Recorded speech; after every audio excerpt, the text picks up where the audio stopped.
আসসালামু আলাইকুম।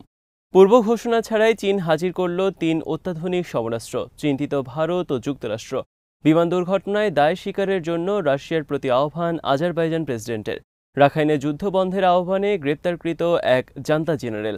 যুদ্ধ বন্ধের পথ খুঁজছে হতাশ জেলেনস্কি প্রশাসন। যুদ্ধবিরতি চুক্তি লঙ্ঘন করে দক্ষিণ লেবাননে তীব্র হামলা ইসরায়েলের। বিরিভিউজ ইনফোটেইনমেন্টে স্বাগত জানাচ্ছি আমি তাসনিম হোসাইন। আজ জানাবো প্রতিরক্ষা সংক্রান্ত গুরুত্বপূর্ণ কিছু খবর। বছর শেষে বিশ্ব সমরাঙ্গনকে চমকে দিয়েছে চীন। ডিসেম্বরের শেষে মাত্র এক সপ্তাহে তারা হাজির করেছে পরপর ৩টি অত্যাধুনিক সমরাস্ত্র, যা নিয়ে চিন্তিত ভারত, যুক্তরাষ্ট্র সহ অনেক দেশ। ২৭শে ডিসেম্বর চীন উদ্বোধন করেছে তাদের নিজস্ব নির্মিত অ্যাম্ফিবিয়াস অ্যাসল্ট শিপ বা মিনি বিমানবাহী রণতরী। এর একদিন আগে তারা আকাশে ওড়ায় তাদের নতুন 6th জেনারেশন ফাইটার জেট, যা নিয়ে চলছে তুমুল আলোচনা বিশ্ব সমরাঙ্গনে। শুক্রবার চীন উদ্বোধন করে সিচুয়ান নামক মিনি বিমানবাহী রণতরী টাইপ 076। এটি বর্তমানে বিশ্বের সবচেয়ে বড় অ্যাম্ফিবিয়াস অ্যাসল্ট শিপ বা মিনি বিমানবাহী রণতরী। এই রণতরীতে রয়েছে শক্তিশালী ইলেকট্রোম্যাগনেটিক ক্যাটাপাল্ট সিস্টেম। এর ফলে শক্তিশালী আর ভারী যুদ্ধবিমান সহজে অপারেশন পরিচালনা করতে পারবে এই রণতরীর সাহায্যে। রণতরী সিচুয়ানের ডিসপ্লেসমেন্ট ক্ষমতা ৪০,০০০ টন, দৈর্ঘ্য ৮৫০ ফিট। এতে অবস্থান করতে পারবে ১,০০০ মেরিন সেনা। চীনা নেভিতে সিচুয়ান যুক্ত হওয়ায় সমুদ্রে যুদ্ধ সক্ষমতা আরেক ধাপ বৃদ্ধি পেল চীনা আর্মির। একই সাথে বেড়েছে দক্ষিণ চীন সাগর, ভারত মহাসাগর সহ এশিয়া প্যাসিফিক অঞ্চলে চীনা আধিপত্য। ভারতের বিভিন্ন গণমাধ্যমের খবরে উদ্বেগ প্রকাশ করে বলা হয়, চীনা নতুন এই রণতরী এই অঞ্চলে যুক্তরাষ্ট্রের প্রভাবকে আরেক দফা চ্যালেঞ্জের মুখোমুখি করল। চীনা নেভি বর্তমানে বিশ্বের সর্ববৃহৎ নেভি হিসেবে পরিচিত। চীনা নেভি বর্তমানে ৭ শতাধিক বিভিন্ন ধরনের রণতরীর অধিকারী। নতুন মিনি বিমানবাহী রণতরী উদ্বোধনের একদিন আগে চীন প্রথমবারের মতো আকাশে উড়িয়েছে নতুন একটি 6th জেনারেশন ফাইটার জেট।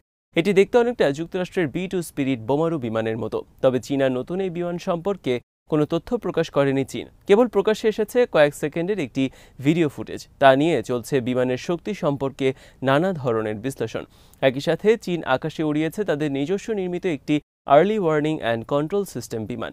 চীনের এই যুদ্ধ বিমানে রয়েছে 4টি ইঞ্জিন। চীনা বিমান বহরে এটি হতে যাচ্ছে তাদের সবচেয়ে শক্তিশালী আর বড় early warning and control system aircraft.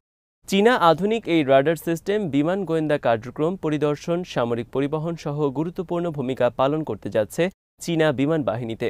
কোনো পূর্ব ঘোষণা ছাড়া বছরের একেবারে শেষে চীনা এই 3টি শক্তিশালী সমরাস্ত্র হাজিরের ঘটনা এখন সমরাঙ্গনের অন্যতম আলোচ্য বিষয়। গত এক দশকেরও বেশি সময় ধরে চীনা সামরিক শক্তির রাতারাতি উত্থানে শঙ্কিত যুক্তরাষ্ট্র, ভারত সহ অনেক দেশ।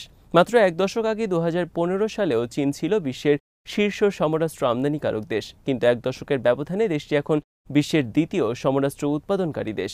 চীন তার প্রয়োজনীয় গুরুত্বপূর্ণ সব ধরনের সমরাস্ত্র বর্তমানে নিজেরাই তৈরি করছে। চীনের রয়েছে নিজস্ব নির্মিত 2 ধরনের 5th generation stealth fighter, hypersonic missile system এবং নিজস্ব নির্মিত বিমানবাহী রণতরী সহ শক্তিশালী আর বিধ্বংসী অনেক মিসাইল ক্রুজার, এবং সেই সাথে রয়েছে ব্যালিস্টিক মিসাইল। বর্তমানে চীন বিশ্বের একমাত্র দেশ যাদের রয়েছে এককভাবে নির্মিত মহাকাশ স্টেশন। রোববার দক্ষিণ লেবাননে বড় ধরনের বিমান হামলা চালিয়েছে ইসরায়েল। এক মাস আগে ইসরায়েল হিজবুল্লাহর যুদ্ধবিরতি চুক্তির পর এটি ছিল লেবাননে ইসরায়েলের সবচেয়ে বড় বিমান হামলা। বিমান হামলায় নিহত হয়েছে কমপক্ষে 1 ডজন বেসামরিক লেবানিজ। বিমান হামলার কারণ বিষয়ে ইসরায়েল আর্মি জানিয়েছে, দক্ষিণ লেবাননে নিখোঁজ তাদের কয়েক সেনার উদ্ধার অভিযানের অংশ হিসেবে চালানো হয়েছে এই হামলা। যুদ্ধবিরতি চুক্তির পর এর আগেও ইসরায়েল কয়েকবার হামলা চালিয়েছে দক্ষিণ লেবাননে। ইসরায়েলের অভিযোগ, দক্ষিণ লেবাননে আবারও নতুন করে সংঘবদ্ধ হতে শুরু করেছে ইরান সমর্থিত হিজবুল্লাহ। দক্ষিণ লেবাননের অনেক এলাকায় এখন অবস্থান করছে ইসরায়েল আর্মি।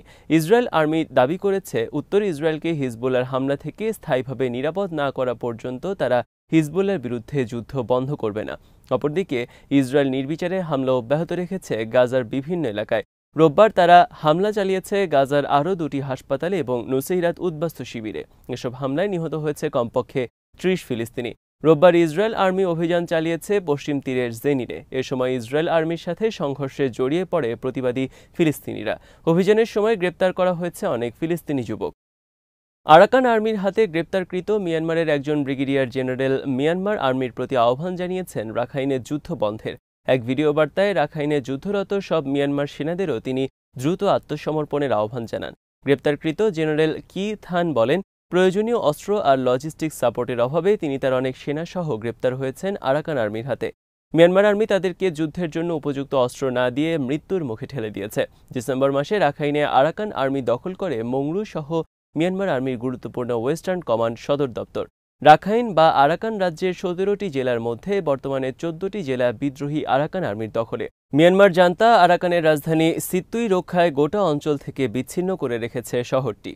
এদিকে শুক্রবার ইরাবতীর খবরে বলা হয়েছে, কাচিন রাজ্যে মানসি এলাকায় একজন ব্যাটালিয়ন কমান্ডার তার সেনাদের নিয়ে পালিয়ে গিয়েছে যুদ্ধ পরিত্যাগ করে। একই ঘটনা ঘটেছে আরও বিভিন্ন এলাকায়।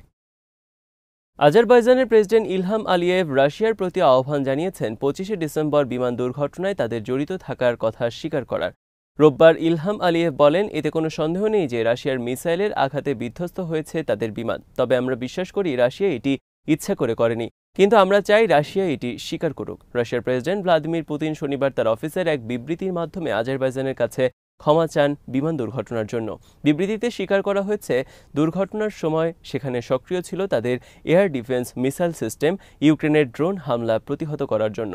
এর মাধ্যমে মূলত রাশিয়া পরোক্ষভাবে স্বীকার করে নেয় তাদের ভুলের কারণে কাজাখস্তানে বিধ্বস্ত হয়েছে আজারবাইজানের একটি যাত্রীবাহী বিমান এবং এতে ঘটনাস্থলে নিহত হয়েছে ৩৮ জন যাত্রী। এদিকে স্থগিত হয়ে এসেছে ইউক্রেন যুদ্ধ থেকে বের হওয়ার পথ খুঁজছে জেলেনস্কি প্রশাসন। এতদিন পর্যন্ত যুদ্ধ বন্ধের যেসব কঠিন শর্ত আরোপ করে রেখেছিলেন ইউক্রেনের প্রেসিডেন্ট ভলোদিমির জেলেনস্কি, তা থেকে সরে এসেছেন তিনি। ইউক্রেন বাদ দিয়েছে তাদের সবচেয়ে গুরুত্বপূর্ণ ন্যাটোর সদস্য লাভের শর্ত। জাতিসংঘে নিযুক্ত ইউক্রেনের নতুন প্রতিনিধি অ্যান্ড্রে মেলনিক শুক্রবার জার্মানির এক গণমাধ্যমকে দেয়া সাক্ষাৎকারে বলেছেন, আমাদের এখন প্রধান দাবি ইউক্রেনের নিরাপত্তা। সেটা ন্যাটোর অধীনে হতে হবে, তা অপরিহার্য নয়। যুক্তরাষ্ট্রসহ পশ্চিমা বিশ্ব আমাদেরকে নিরাপত্তার নিশ্চয়তা দিলে আমরা যুদ্ধ থামাতে পারি। এর আগে ভলোদিমির জেলেনস্কি বলেছেন, তাদেরকে ন্যাটোর সদস্য পদ দেয়া হলে তারা রাশিয়ার দখলে থাকা এলাকা বর্তমানে ছেড়ে দিয়ে শান্তি চুক্তি করতে রাজি আছেন। বস্তুত যুক্তরাষ্ট্রের নভেম্বরের নির্বাচনে ডোনাল্ড ট্রাম্প প্রেসিডেন্ট নির্বাচিত হওয়ায় অনেকটা নির্ধারিত হয়ে যায় ইউক্রেন যুদ্ধের ভবিষ্যৎ। ইউক্রেন যুদ্ধ বন্ধের জন্য বর্তমানে জোর তৎপরতা পরিচালনা করছে ট্রাম্প নিযুক্ত টিম।